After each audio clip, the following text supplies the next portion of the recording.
Hosted by you/Colt Brilliant 4578. I, 27F, and my wife, 30F, recently closed on our dream house, and it has the family torn. Years ago, my grandparents owned the family home, but when they passed away unexpectedly with a lot of medical debt and expenses, our family had to sell their house. It was heartbreaking and sad, and I decided as a small child that one day I would buy the house back. My younger sister also shared those dreams. I met my wife when I was 18, and she was 21. Her parents owned a small rental that they allowed her to live in rent-free, just paying for the expenses. She invited me to live with her a year into our relationship, and we got married a year after that. I told her about my dreams of owning my grandparents' house, and she fully supported me. We began putting large amounts of money aside for a down payment in the hopes that the house wouldn't go on the market before we could afford it. Because we didn't pay rent and both had good jobs for our ages and the economy we lived in, we were able to save a very large sum of money. My in-laws also offered us $75,000 for the down payment, and in total, we saved about $185,000. About 20 years after my grandparents passed away, their house finally went back on the market at a massive price. The house itself is huge, with 6 bedrooms, a large lakefront estate, and several features, including a pool and a small guest house. We knew that this house would have a huge price tag, and we scrimped and budgeted for 9 years to afford my dream house. My sister was also house shopping at this time but with a much smaller budget. She and her husband have children, student debt, and had rented for the past several years, so they were not able to save money in the same way my wife and I were. When our grandparents' house went on the market, I sent the link to my sister and said that we were finally getting our grandparents' home back in the family. She was very excited and said as much, and that was that. My wife and I moved forward, visiting with the owners and real estate agents, having it inspected, and making an offer.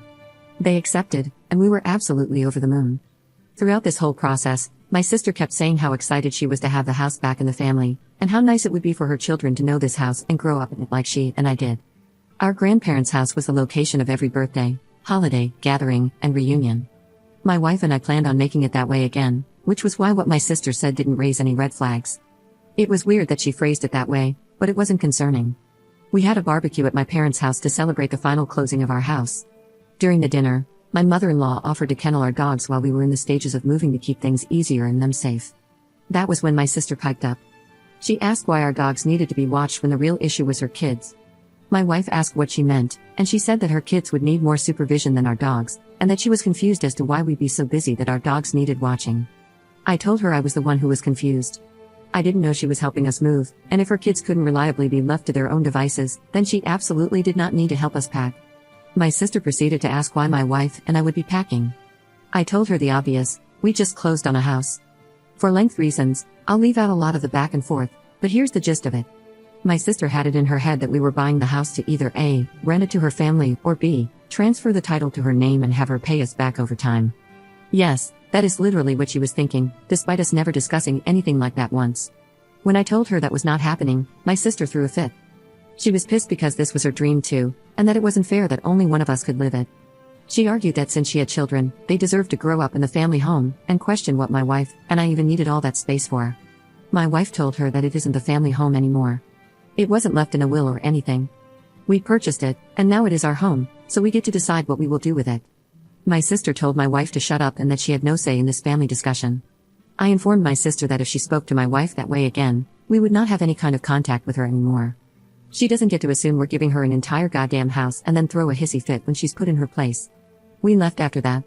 My in-laws spoke to us about the matter a few times, but all told us we were in the right and that my sister was very out of line. I assumed everyone would agree, but if they did, I wouldn't be on this thread.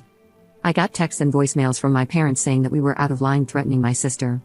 They told me they were disappointed in me for taking my sister's dream from her and that I don't have kids, so I can't understand her desire to provide them with a good home and childhood like she had. They said it's only fair we set up a way to give her the house and that we could afford to find something else.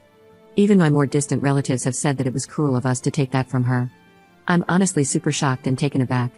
I've seen stories similar to this on Reddit, entitled people thinking they should get their relatives' houses, but I never expected to live it. This feels surreal, and I hate that we're starting this new chapter on such a sour note. Edit. Wow, this blew up in such a short amount of time. Thank you for your support, and if this continues to be interesting and not blow over, I'll definitely update. Yes, this unfortunately is a real situation. In case anyone is curious, yes, the house is big and expensive, but it's severely outdated. This is why the size and features don't exactly match the price in today's housing market. It needs a lot of work, and we are also lucky to live in a state where property values haven't skyrocketed too badly. Update one day later. Thank you to everyone for being so supportive and offering advice. To those who suggested getting a security system in place, we are going to do that, but the house is not currently in a place where a security system can be installed. For the time being, we're looking into getting some battery-powered trail cameras as suggested by one Redditor. We don't have to worry about internet access, and they won't be in the way of renovations. We are restoring the house back to its original glory, pre-carpeted bathrooms and mismatched wallpaper. Besides fixing broken things and upgrading old appliances, we'll be having the floors redone, painting, wallpapering, installing new windows, and opening up some walls that shouldn't be there. For the next 2 weeks, my wife and I will be meeting with people coming out to work on the electricity, plumbing, and a few other things. We also have a consultation with a home security company. Along with cameras, we're looking to get alarms and door codes and set up an access gate around the property, one that requires either a passcode or someone in the house to let visitors in. We've already made an appointment to have the locks changed and aren't concerned about my family trying to squat there. My in-laws have allowed us to park their camper trailer on the property while work is being done, not only for peace of mind but to avoid commuting back and forth multiple times daily. For the actual update, I was hesitant to post this update since it's so soon after my original post, but I guess enough has happened for it to be useful information. The events of the barbecue took place last week, but I only got around to writing it all out yesterday. I sent a message to my parents and siblings yesterday evening asking to meet up to talk things through and try to figure out what's wrong and what exactly the hell is happening. Earlier today, my wife and I met my parents and my brother's family at his house before my sister arrived. I let them know that if they tried to interrupt or control the conversation, we would leave. I told them that I never once even suggested my sister would be allowed to rent out the house or buy it from us. I didn't know where she got the idea from, and I showed them the text strings where I first sent her the listing and every conversation where I updated her on the progress. My mom asked to see the rest of the conversations about the house, and I told her there were none. She informed me that my sister told them all that we had made an agreement that my wife and I would purchase the house and then rent it out to her family until they'd paid enough to buy it. According to my sister, we would live in the guest house, and they'd get the main house. She told them that we had gone back on our deal and had absolutely shattered her dreams of raising her kids in the house she grew up in. We gave our side, and it wasn't difficult at all to convince my parents that we were telling the truth.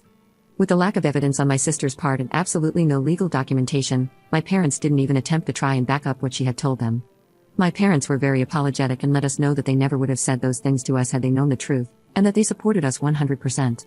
My brother was supportive of us as well, but he was never one of the people harassing us over this, so his reaction is less important. Around then, my sister and her husband showed up. My brother-in-law is a doormat and will give my sister whatever she wants, so I wasn't expecting much from him. I asked her to produce any evidence to prove that I had told her we'd rent the house out to her. I told her that her lie was ill-conceived and that she'd better have a good explanation. She attempted to suggest that I had deleted the conversation, but when she couldn't produce said messages either, her story fell apart. She started crying, saying it wasn't fair that we got everything handed to us, that we didn't need a house this big, and that we were rubbing our wealth in her face. So, to my understanding, she thought she could trick everyone into bullying us into renting our house out to her? Like some kind of messed up Scooby-Doo villain? Instead of using ghosts to scare us away, she's using a fake rental agreement that she didn't even attempt to make look or sound legit. We let her know that she had a lot of apologizing to do before we'd consider having a relationship with her moving forward, and that she wouldn't be welcome in our home for a long time. At the moment, our relationship with my parents is rocky at best, for obvious reasons. They let us know that they're here to support us if we need moving assistance or help with renovations, but it will take some hard thinking to decide if we're okay with that. We will not be giving anyone in my family a spare key, but my wife's parents will receive one for emergencies. The house won't be in a state to host guests for a while, so we are choosing to cross the "Can my family be trusted" at our home bridge when we come to it. To answer some common questions I've noticed in the comments, my sister obviously has some screws loose, but my parents don't really coddle her. She's what you could consider the golden child, but honestly, most of her antics up until this point were just one-upping achievements during our childhood or seeking more attention from our parents. She's dramatic, entitled, and a little selfish, but she has never displayed this level of crazy before. No, my wife and I do not have kids and will not have them in the future. We will be meeting with an estate planner to put everything into writing.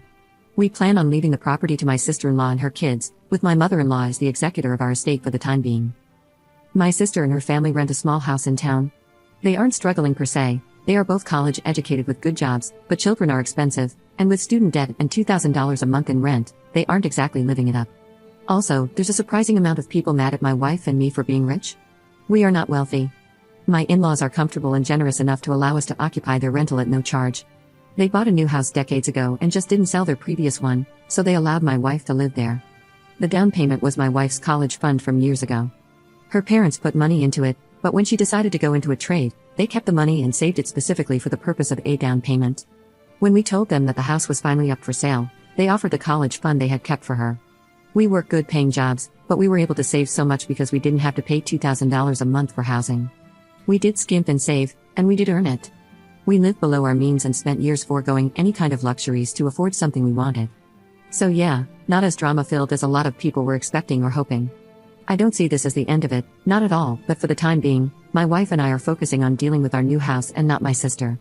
She's blocked on both our phones as of this morning, and I'm not sure when I plan on unblocking her.